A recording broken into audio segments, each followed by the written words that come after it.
కలుగునుగా. ప్రభు అయిన యేసుక్రీస్తు వారికి మహిమ కలుగునుగా. పరిశుద్ధాత్మ దేవుడు ఈ ఆవరణంలో ఉన్నాడని, ఈ ప్రశాంత వాతావరణం, ఈ యొక్క ఆలయం చూస్తే నాకు అర్థమవుతుంది. అందువల్ల పరిశుద్ధాత్మ దేవునికి వందనాలు చెల్లిస్తున్నాను.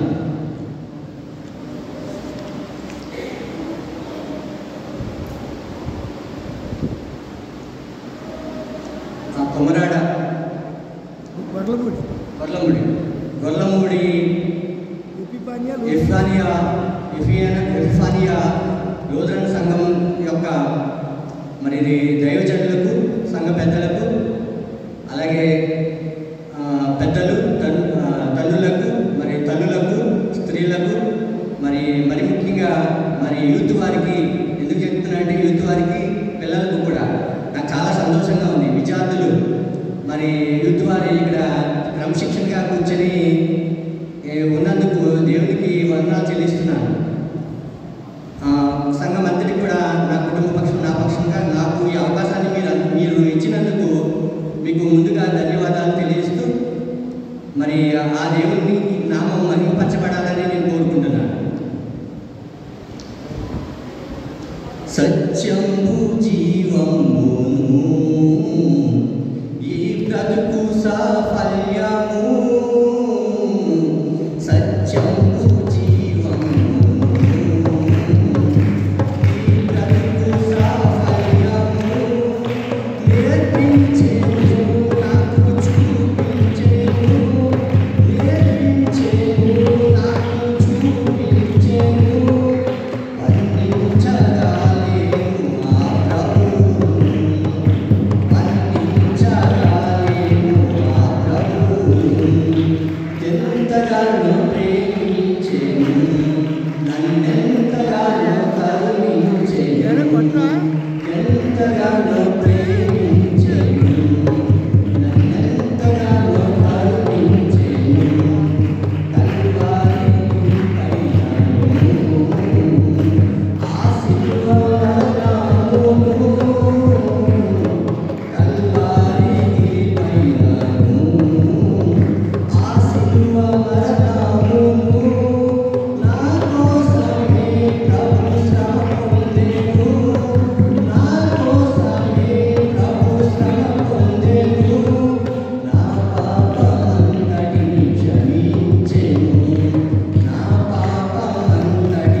చిన్న ప్రార్థన చేసుకున్నామండి. యెహోవా దేవా, త్రియేక దేవా, పరిశుద్ధాత్మ దేవా, నీకు వందనాలు తండ్రి. స్తోత్రం నాయన తండ్రి. నీ యొక్క పరిశుద్ధ జనమందు యేసయ్యా మమ్మల్ని నీ సన్నిధిలో నిలవబెట్టి యేసయ్యా నీ మందిరావరణంలో మేము చేరి, నీ పాదాల చెంత చేరి నిన్ను మహిమపరచడానికి, నిన్ను ఆరాధించడానికి తండ్రి, నిన్ను ధ్యానించడానికి, నీ వాక్యం వినడానికి మీరు మాకు ఇచ్చినటువంటి తండ్రి శ్రేష్టమైన సమయాన్ని బట్టి మీకు వందనాలు చెల్లిస్తున్నాను తండ్రి. దేవా వందనాలైనా తండ్రి, గొప్ప దేవుడా, నీకు వేలాది స్తుతులు స్తోత్రం తండ్రి. దేవా ముఖ్యంగా నన్ను బట్టి నీ కృప తక్కువ చేయవద్దని ప్రతిమలు పెట్టుకుంటున్నాను తండ్రి. ఈ యొక్క సంఘంలో తండ్రి తండ్రి యేసయ్యా తండ్రి ఒకసారి జ్ఞాపకం చేసుకోతండి. ఇక్కడ చేరినటువంటి బిడ్డలు తండ్రి, ఇంకా ఎవరైతే రాలేకపోయారో తండ్రి వివిధ కారణాల చేత రాలేకపోయారో వారందరినీ కూడా తండ్రి నీవు ప్రేమించి, దీవించి, ఆశీర్వదించమని ప్రతిమలు పెట్టుకుంటున్నాను తండ్రి. ఒకసారి జ్ఞాపకం చేసుకోతండి. దేవా ఇదిగోనైనా నీ వాక్యాన్ని తండ్రి, ఇదిగోనైనా తండ్రి ఇక్కడ నేను నిలబడి నేను నేర్చుకుని చూడగా తండ్రి, నీ తండ్రి దేవా నాకు సహాయం దయచేయమని ప్రతిమలు పెట్టుకుంటున్నాను తండ్రి. నన్ను బట్టి యేసయ్యా నీ తండ్రి ఇక్కడ నీ కృప తక్కువ చేయదు నాయన, కృప చూపించమని తండ్రి సహాయం దయచేయమని దేవా నీవే మహిమ ఘనత పొందమని ప్రతిమలు వేడుకుంటూ యేసు ప్రభు వారి దివ్యనామం ప్రతిమలు వేడుకుంటున్నాను తండ్రి. ఆమేన్ ఆమేన్. అందరికీ వందనాలు.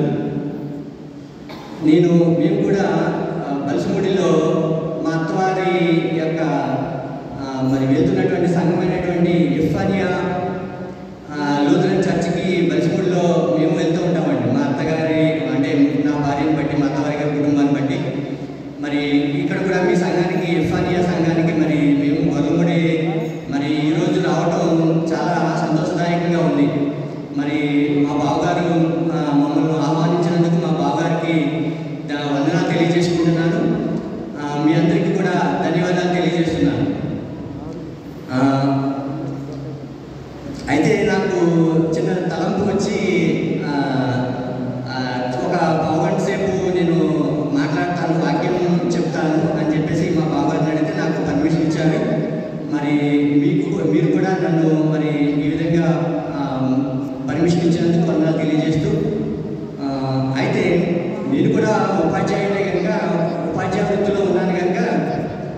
పిల్లలకు ప్రాథమిక విద్యార్థులకు మరి బోధిస్తున్నాను కనుక నాకు కూడా ఈ తలంపు కలిగింది.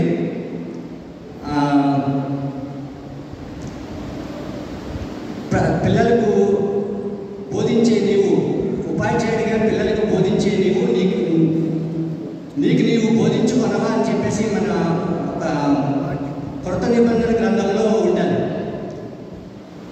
ఉపాధ్యాయుడిగా పిల్లలకు బోధించే నీవు బోధించుకొనవా అని చెప్పేసి ఒక వాక్యం ఉండాలి. మనం ఎవరైనా సరే, అంటే నేనైనా సరే ఎందుకు చెప్తున్నా అంటే, మరి దేవుడు నేను ఇక్కడ ఉంటున్నందుకు ఒకవేళ నేను ఎందుకంటే సహజంగా మానవులమైన మనం పాపులం, నేను కూడా మరి పాపిని కనుక ఒకవేళ దేవుడు ఈ మందిరంలో ఈ క్షణంలో మరి ఈ సమయంలో తన పరిశుద్ధాత్మను తన కృపను తక్కువ చేస్తాడని చెప్పేసి భయపడుతూ చెప్తున్నాను అనమాట అండి. అందుకని ఈ మాట చెప్పాను. అయితే మనం ఈరోజు పాఠాల్లో ఉన్నటువంటి మరి యేసు ప్రభువు వారు మత్తయి సువార్తలో చెప్పినటువంటి బోధించినటువంటి ఆనాడు మరి ప్రజలకు ఏ విధంగా బోధించారో మరి ఆ యొక్క మరి మత్తయి సువార్త గ్రంథం నుంచి మత్తయి సువార్త 12వ అధ్యాయం 46 నుంచి 50 వచనాలు మనం మీరు విన్నారు. మత్తయి సువార్త 12వ అధ్యాయం 46 నుంచి 50 వచనాలు. అందులో 49వ వచనం, తన శిష్యుల వైపు చేయించాడు.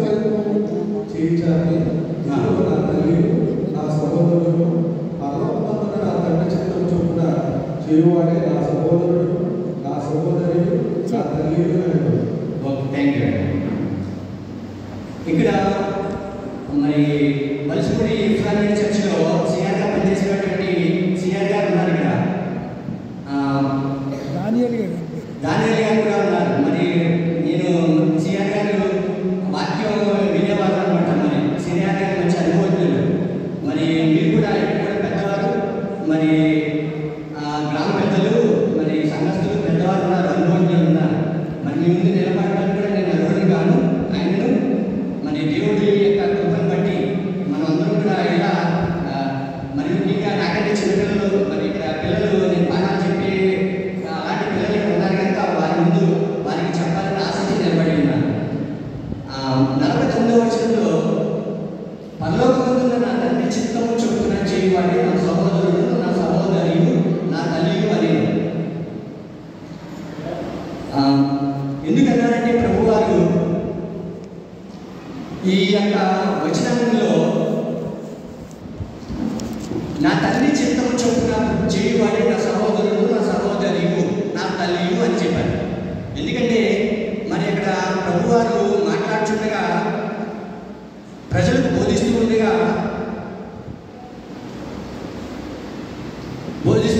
మరి వారి యొక్క ప్రభువారి యేసు ప్రభువారి యొక్క మరి ఈ లోకరక్ష తల్లి అయినటువంటి మరియా మరి సహోదరులు కూడా ప్రభువారితో మాట్లాడడానికి వెళ్ళినప్పుడు అక్కడ ఉన్నటువంటి ప్రభువును అనుసరిస్తున్నటువంటి ఒక ఆయన, నీ కొరకు మీ తల్లియు నీ సహోదరులను వేచి చూస్తున్నారు అని చెప్పేసి అనగానే ప్రభువారు ఏం చెప్పారంటే, నా తండ్రి ఎవరు నా తల్లి ఎవరు అని చెప్పేసి చెప్తూ ఆయన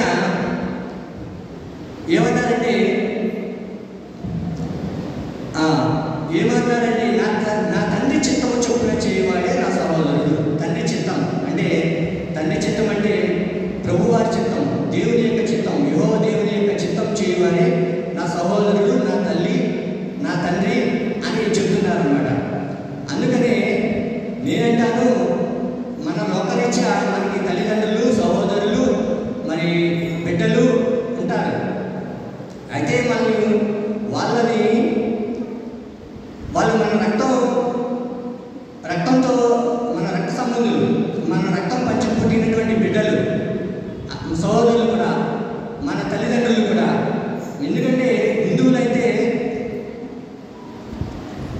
మాతృదేవోభవ పితృదేవోభవ అంటారు, అంటే దేవుడు కనిపించడానికి. కానీ నేనంటాను, దేవుడు ఉన్నాడు కనుక, మన క్రైస్తవులం కనుక దేవుడి చిత్తం చెప్తే చేయాలి. దేవుడు ఏ చిత్తం చెప్తే దేవుడు ఏ విధంగా మనకి బోధిస్తే, ఈ బైబిల్ గ్రంథంలో ఏ విధంగా దేవుడు మనకు బయలుపరిచాడో ఆ చిత్త ప్రకారం చేయాలి.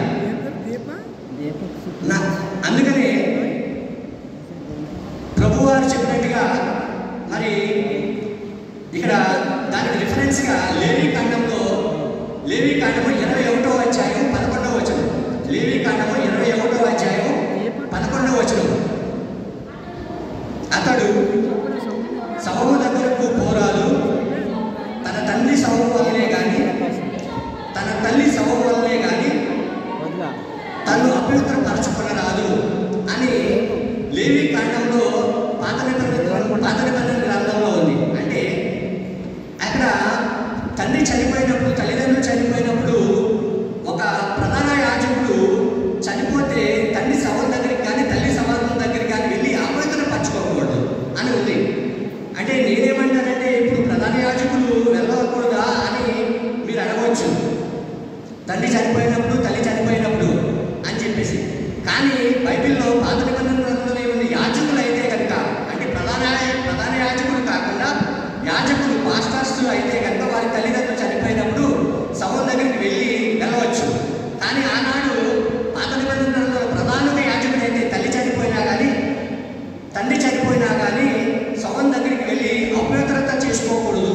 అంటే మరి పరిశుద్ధ ఆలయంలో ఉండాలి కనుక మరి పరిశుద్ధ ఆలయము అపవిత్రపరచబడకూడదు కనుక మరి అక్కడికి వెళ్ళకూడదని చెప్పేసి చెప్పాడు. అంటే నేనేమంటానంటే దీన్ని బట్టి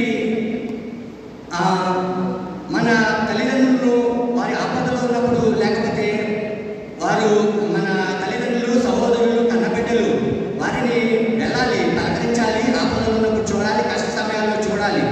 కానీ వారు కూడా దైవ సంబంధమైన, అంటే దేవుని భయభక్తులు గల వారైతే చాలా మంచిది అని చెప్పేసి నేను తెలియపరచుకుంటున్నాను. మనం కూడా దేవుని భయభక్తులు గలవారై ఉంటే మనకి ఇంకా మంచిది. వారు కూడా దేవుని భయభక్తులు గలవారైతే మనం ఎంత ఆశీర్వదించబడిన వారు అవుతామో, మనం ఎంత దేవుడు అప్పటికే మనల్ని ఆశీర్వదించిన వారిగా మనల్ని ఉంచుతున్నాడని అర్థం అక్కడ దేవుడు. ఆ విధంగా మరి ఆశీర్వదించబడాలి. అలాంటి మన రక్త సంబంధులు, మన కుటుంబీకులు, మన సహోదరులు, మన తల్లిదండ్రులు, మన బిడ్డలు మరి దేవుని భయభక్తులు గలవారిగా ఉండాలని చెప్పేసి నేను తెలియజేస్తూ, మరి ప్రభువారు చెప్పారు, దేవుని శిష్యులైతే మీరు అన్నిటిని విడిచిపెట్టి, మీరు ఇంటిని అన్నిటిని విడిచిపెట్టి, మీ తల్లిదండ్రులు బిడ్డలను విడిచిపెట్టి నన్ను వెంబడించండి అని చెప్పారు. కానీ అలాగని చెప్పేసి తండ్రి యేసు ప్రభువారు కూడా మరి తన చనిపోయే ముందు కూడా మరియను మరి తన శిష్యుడైన యోహానికి అప్పచెప్పి, అదేవిధంగా సహోదరుల బాధ్యతలు అప్పచెప్పే ఈ భూలోకరీత్యా మరి ఆయన పరలోకానికి మన కొరకు శిలువపై మరణాన్ని అప్పగించి పరలోకానికి మృత్యుంజయుడే వెళ్ళినాడు. మరి అలా మరి మన బాధ్యతను విసంహరించుకోవాలి. కానీ ఇక్కడ ముఖ్యమైన విషయం ఏమంటే, మన ఈ వాక్యం ద్వారా మనం గమనించవలసిన విషయం ఏమంటే, మనమందరం కూడా మన కుటుంబస్తులు, మన బంధువులు, మనంతా కూడా దేవుని యందు భయభక్తులు గల వారైతే చాలా మంచిదని చెప్పేసి, మనకి చాలా మేలు అని చెప్పేసి ఈ వాక్యం ద్వారా మనం గ్రహించుకోగలం. అందుచేత మరి ప్రభు గారు ఏమంటున్నారంటే, అంచె దినముల యందు మనుషుల మీద అందరి మీద ఆత్మను కుమరించుటను మీ కుమారులు కుమార్తెలు ఆత్మపూర్ణులగుదురు. అందువల్లే పరిశుద్ధాత్మ మనలో ఉంటే ఆత్మ సంబంధమైన కళలు, దర్శనాలు వస్తాయి మనకు, మన బిడ్డలకు కానీ లేకపోతే మనకు కానీ. ఇంకా ప్రవచించే వారంగా కూడా ఉంటామంట. అందుకనే మరి ఈ యొక్క ప్రభువారు చెప్పినటువంటి యేసు ప్రభువారు మరి ఈ లోకంలో ఉన్నప్పుడు ఆయన చేసినటువంటి బోధ మరి ఎంతో విశిష్టమైనది, ఎంతో మరి ప్రాముఖ్యమైనది. మరి అవే మనకు ఆదర్శం. మరి ఈ గ్రంథంలో మరి అదేవిధంగా మరి 2వ పాఠమైనటువంటి అపోస్తల కార్యాలను కూడా ప్రభువారిని మరి అనుసరించినటువంటి ఎంతో నిష్ట కలిగినటువంటి ధర్మోపదేశం మరి తెలిసినటువంటి మరి పౌలు గారు కూడా మరి యేసు ప్రభువారి యొక్క మరి వాక్యాన్ని అనుసరించి అపోస్తల గ్రంథంలో మరి చెప్తూ ఉంటారు మనకు. అందువల్ల యేసు ప్రభువారు మరి ఈనాడు మనం ఆశీర్వదించబడ్డామంటే మరి ఇంత సుందరమైన మందిరాలు మనం కట్టుకుని ఈ రోజున ప్రార్థన చేస్తున్నాం, దేవుని ఆరాధిస్తున్నామంటే మరి ఆ దేవుని కృప వలననే, యెహోవా దేవుని కృప వలనే, యేసు ప్రభు వారి మన కొరకు తన శిలువ యాగం వల్లనే మరి మనం ఈ విధంగా ఉన్నాం మరి అని చెప్పేసి నేను మరి జ్ఞాపకం చేస్తున్నాను. మరి ఆనాడు ఎంతో గొప్ప ధనవంతులు, మరి మిషనరీ వారు, ఎంతో చదువుకున్నవారు, మరి అన్నీ వదిలిపెట్టి మరి విలియం కేరీ గారు, బైబిల్ మీద రాసినటువంటి విలియం కేరీ గారు మరి ఎంత ప్రపంచంలో మరి ఈ సృష్టిలో మరి అన్నిటికన్నా ప్రాముఖ్యమైనది దేవుని వాక్యం, యెహోవా దేవుడు, యేసు ప్రభు వారు, బైబిల్ అని చెప్పేసి ప్రపంచంలో అనేటువంటి జ్ఞానవంతులు, మేధావులు మరి ఈ యొక్క క్రైస్తవత్వాన్ని మరి అవలంబించి మనలాంటి వారికి మన హిందూ దేశంలో మనం ఏ స్థితిలో ఉండేవారమో మనకు తెలుసు. మా పూర్వీకులు మరి మా తాతయ్య పేరు సోరయ్య, మా నాన్న పేరు వెంకటరావు. కానీ మా నాన్న మా ముగ్గురు ఇక్కడికి వచ్చినటువంటి మరి ముగ్గురికి ఎవరి పేర్లు పెట్టాడంటే యోసేపు, జాషువా, సమూయేలు, మార్తమ్మ అని పేర్లు పెట్టాడు. మా తాత పేరు సూరయ్య. చెప్పాను కదండి, అర్థమైందా మీకు?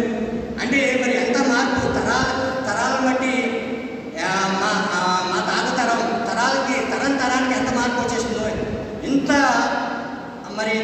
ఇంత తొందరగా మార్పు, తరాలలో మార్పు రావడానికి ఈ క్రైస్తవత్వమే, దేవుడే, మరి మన ప్రభువారే. మరి ఇది మనం గుర్తెరిగి మరి మీరు ఇంత మరి అభివృద్ధి చెంది ఇంత సుందరమైన మందిరంలో మరి మీ గ్రామంలో మరి మేధావులు, మరి ఎమ్మెల్యేలు అవ్వాల్సినటువంటి మరి మేధావులు, ధనవంతులు మీ గ్రామంలో కూడా ఉన్నారు. మరి అంతటి మహిమ మనకి ఎలా వస్తుంది? మీకు ఎలా వచ్చింది? మీ గ్రామ పెద్దలకు ఎలా వచ్చింది? మీకు ఎలా వచ్చింది?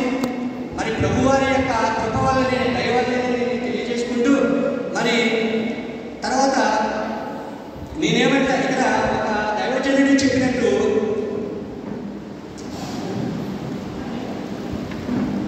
It is always right to right, it is always right to right, it is never wrong to do right, it is always right to right. అంటే ఇట్ ఈస్ ఆల్వేస్ రైట్, ఎప్పుడు కూడా రైట్ అని అంటే ఎప్పుడు కూడా కరెక్ట్ అని అంటే ఏంటది? మనం మంచి చేయడం, కరెక్ట్ చేయడం, సరి అయినది చేయడం ఎప్పుడు కూడా సరి అయినది. మరి ప్రభువారు ఇక్కడ ఏం చెప్పారు?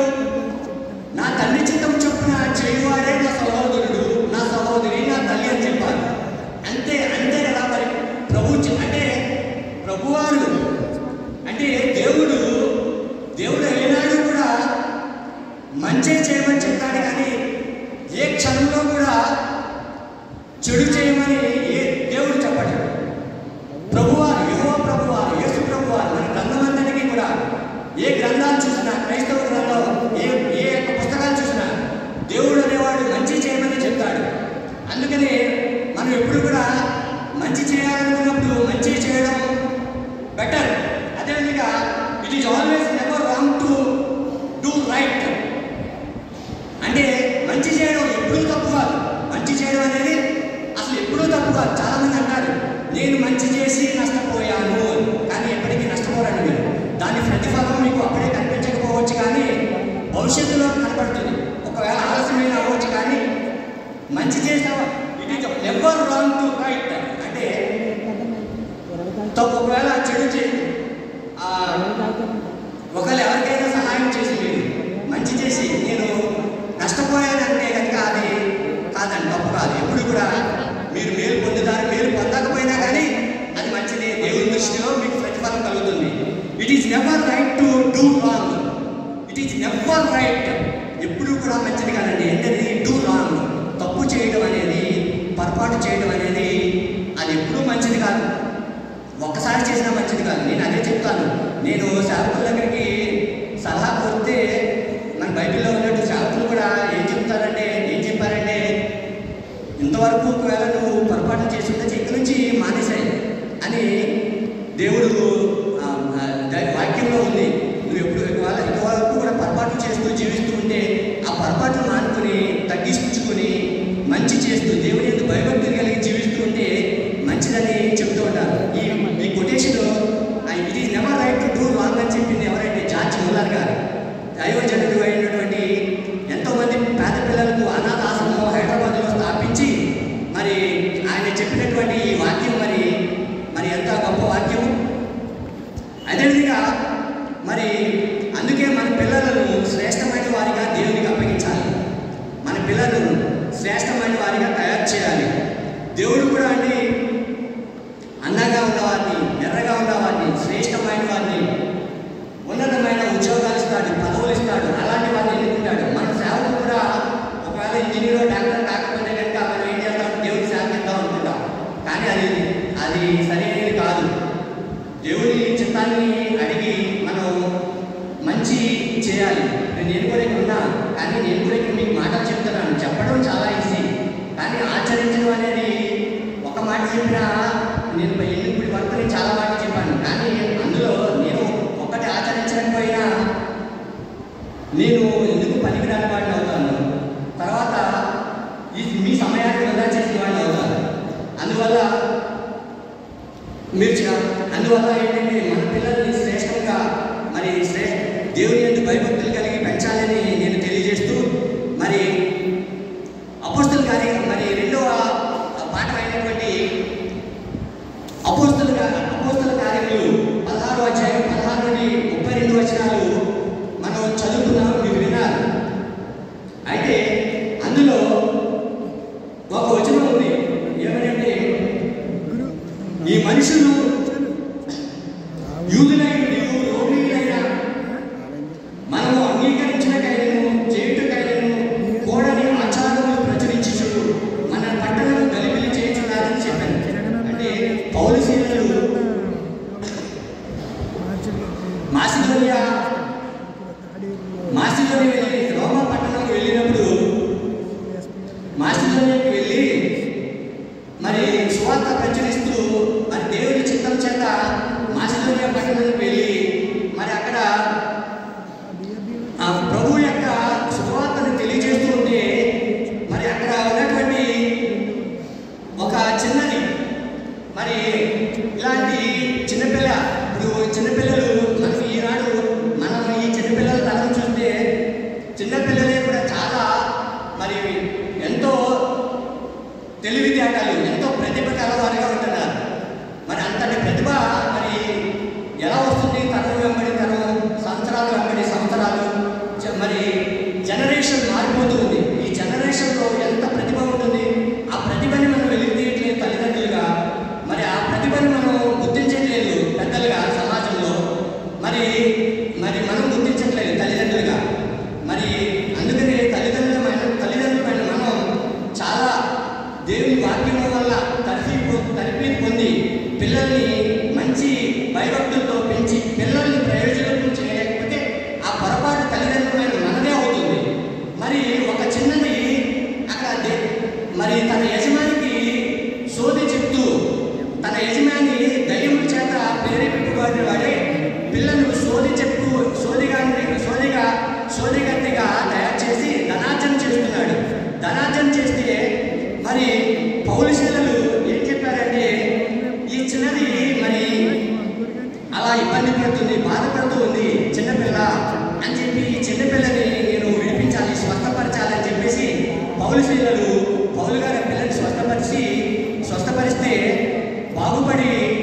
బాగుపడిన తర్వాత మరి అక్కడ ఉన్నటువంటి యజమానికి తన యొక్క ధనార్జన పోయింది, తన లాభం పోయింది. లాభం పోతే అప్పుడు పౌలు గారి మీద నెపం వేస్తారన్నమాట. యూదులైన మీద మరి రోమీయులైన మనం అంగీకరించిన కానీ కూడని ఆచారములు ప్రచురించుతూ మన పట్టణాన్ని గలిబిలి చేస్తున్నారని చెప్పేసి నెపం మోపారు, నిన్న మోపి మరి పౌలు శీలల్ని పెద్దలకి అప్పచెప్పినప్పుడు, సమాజానికి అప్పచెప్పినప్పుడు పౌలు శీలల్ని బంధించి శస్త్రాల్లో పెడతారు. మీకు తెలుసు, ఈ విషయం మీకు తెలుసు. మరి అప్పుడు పౌలు శీలలు చెరసాలలో వేసిన సంఖ్యలు బిగించిన పాటలతో ప్రార్థించగా చెరసాల బ్రద్దలాయే పాటలతో ప్రార్థించగా చెరసాల బ్రద్దలాయే యెహోవా నీ నామము ఎంతో బలమైనది ఎంతో ఘనమైనది సింహాల బోరులకైనా సంతోషముగా వెళ్ళిరి ప్రార్థించిన వెంటనే సంఖ్యలు విడిపోయెను ప్రార్థించిన వెంటనే సంఖ్యలు విడిపోయెను యెహోవా నీ నామము ఎంతో బలమైనది ఎంతో ఘనమైనది. మరి ఈనాడు కూడా దైవజనులు మరి మన సంఘాల్లో బోధిస్తున్నటువంటి దైవజనులు ఎన్నో అద్భుతమైన స్వస్థతలు చేస్తున్నారు. మరి ఆనాడు ఆదిమ సంఘాల్లో జరిగిన స్వస్థతలు ప్రభువారు మాదిరికరంగా స్వస్థతలు చేసి చూపించారు. ఎంతటి కష్టమైనటువంటి వ్యాధినైనా సరే మరి ఈనాడు దైవజనులు కూడా సంఘాల్లో ప్రార్థన చేసి స్వస్థతలు చేస్తున్నారు, విడిపిస్తారు. ఈ చిన్నదాన్ని ఎలా విడిపించారో అలా మరి మీరు కూడా మనం కూడా ప్రార్థన చేసుకుంటే విశ్వాసం వచ్చింది ఎంతటి గొప్ప కార్యాలైనా చేయగలం. మనం ప్రతి వారం బైబిల్లో ప్రతిసారి మనం చదువుకుంటూ వింటున్నవే మనకు తెలిసినవే ఇవన్నీ కూడా. మరి అందుచేత మరి తల్లులు పెద్దవాళ్ళారా తల్లులారా మరి యువజనులారా నేను చెప్పేది ఏంటంటే మరి మనం దేవుని యందు భయభక్తులు కలిగి జీవించి మరి ఈ విధంగా మరి మన ఈ వాక్యంలో నేర్చుకున్నట్టుగా మత్తయి సువార్తలో ప్రభువు వారు చెప్పినటువంటి తండ్రి చిత్తం ప్రకారం చేయాలి. మన తండ్రి అయినా సహోదరు అయినా తల్లి అయినా అన్నదమ్ములైనా పిల్లలైనా తండ్రి చిత్త ప్రకారం దేవుని యందు భయభక్తులు కలిగి నడుచుకోండి అని చెప్పినట్టుగా అదేవిధంగా మరి పౌలు గారు అపోస్తల కార్యంలో చెప్పినట్టుగా మరి మనం ప్రభు కొరకు ఎంతటి కష్టాన్నైనా సరే ఎంతటి త్యాగాన్నైనా సరే మనం అనుభవించాలి, మనం జీవించాలి, మనం నిలబడాలి, మనం మన క్రియల్లో చూపించాలని మరి పరిశుద్ధులైన పౌలు గారు మరి చెప్పినట్టుగా మనం కూడా మరి ఈ వాక్యం ద్వారా తెలుసుకోవాలని మరి నేను కూడా మీతో పాటు ధ్యానం చేస్తున్నందుకు ఇక్కడ మరి నాకు అవకాశం కలిగినందుకు దేవునికి వందనాలు తెలియజేస్తూ మరి నేను ఒక చిన్న విషయం చెప్తున్నానండి. ఒక గ్రామంలో ఒక ఆవిడ ఉంది, ఒక ఆవిడ పెద్ద ఆవిడ. అయితే ఆవిడ వివాహం అయిన తర్వాత భర్త ఏవో మనం సమాజంలో చూస్తూ ఉంటాం, ప్రపంచంలో మరి మన చుట్టూ ఉన్న సమాజంలో పరిసరాల్లో చూస్తూ ఉంటాం, లోకంలో చూస్తూ ఉంటాం. అలాగే ఆవిడ కూడా ఏమైందంటే భర్త రెండవ వివాహం చేసుకోవడం వల్ల కోపంతోనూ లేకపోతే భార్య భర్తల మధ్య రెండవ వివాహం చేసుకున్నాడు ఆయన. రెండవ వివాహం చేసుకోవడం వల్ల ఒక బిడ్డ కలిగాడు, ఒక కుమారుడు కలిగాడు. కుమారుడు కలిగిన తర్వాత రెండవ వివాహం చేసుకోవడం వల్ల పుట్టింటికి వచ్చేసింది. మరి ఓపిక పట్టలేక మరి భార్య భర్తల మధ్య మరి గొడవల్లో కుమారుని తీసుకుని పుట్టింటికి వచ్చేసింది. పుట్టింటికి వచ్చి ఆ ఇంట్లో ఆమె ఇంటికి పెద్ద ఆవిడ సహోదరులు ఉన్నారు, సహోదరులు ఉన్నారు, 3 సహోదరులు, 2 సహోదరులు, 2 తోబుట్టువులు. ఈవిడే పెద్ద ఆవిడ. ఇంటికి వస్తే పెద్ద ఆవిడకి తండ్రి ఏం చేశాడంటే తండ్రి తల్లి ఉండటానికి స్థలం ఇచ్చారు. ఒక 2 సెంట్లు స్థలం ఇచ్చారు. స్థలం ఇచ్చి ఉంటే కొడుకును చదివించుకుని ఆ స్థలంలో ఉంటూ అన్నదమ్ముల దగ్గర ఉంటూ మరి చదివించుకుంది. 10వ తరగతి వరకు చదివించింది. చదివించిన తర్వాత ఆ కుమారుడు చదువుకున్నాడు. కానీ అప్పట్లో మరి చదువు మన లాంటి వారికి అప్పుడు ఉన్నటువంటి పండితులు ఏం చేసేవారంటే గొప్పవారికి లేకపోతే వారి కులస్తులకు లేకపోతే అగ్ర కులస్తులకి ఎక్కువగా చెప్పి మనలాంటి వారికి లేకపోతే తక్కువ కులస్తులకు తక్కువగా చెప్పేవారు. అందువల్ల ఒక సబ్జెక్ట్లో ఫెయిల్ అయిపోతే 10వ తరగతి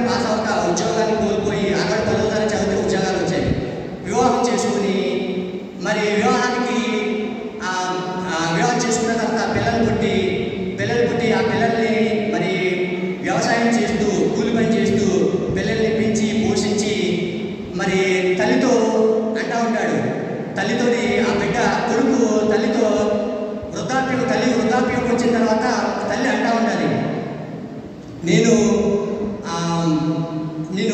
నా ఆరోగ్యం పాడైపోయింది, నీ ఆరోగ్యం కూడా పిల్లల కోసం నీ ఆరోగ్యం కూడా వ్యవసాయం చేసి పాడు చేసుకున్నావు.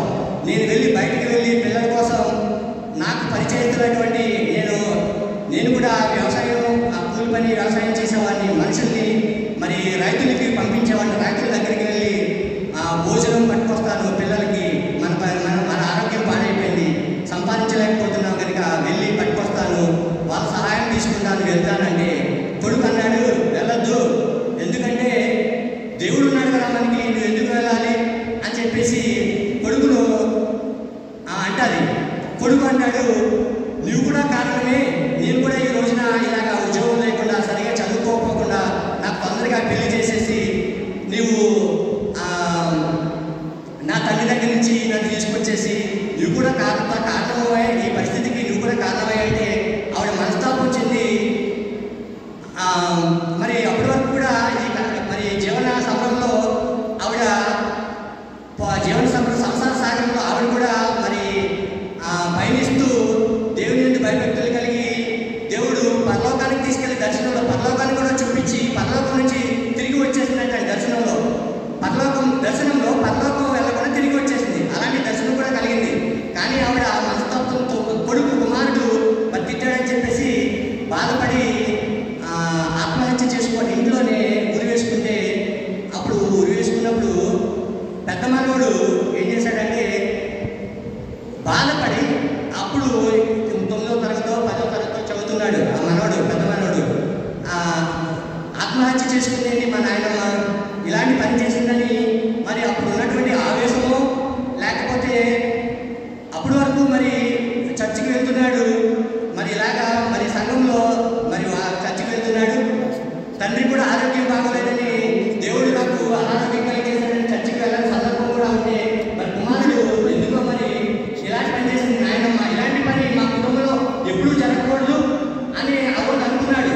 కానీ పరిస్థితుల రీత్యా ఆ కుమారుడు కూడా పరిస్థితుల రీత్యా మరి ఆత్మహత్య ప్రయత్నం చేశాడు. కానీ మరి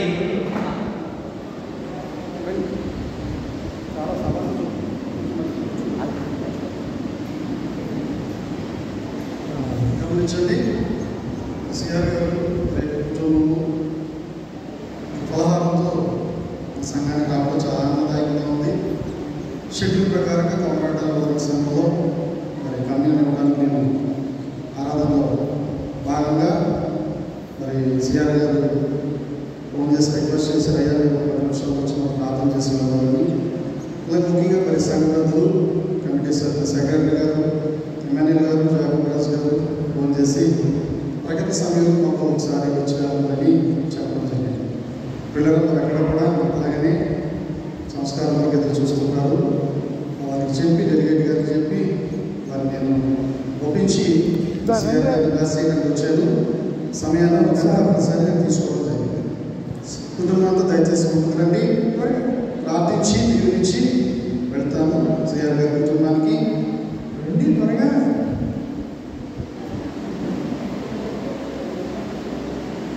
ప్రకటన సమయంలో వస్తానని చెప్పాను, అదే సమయంలో రావడం జరిగింది. ఈరోజు మేము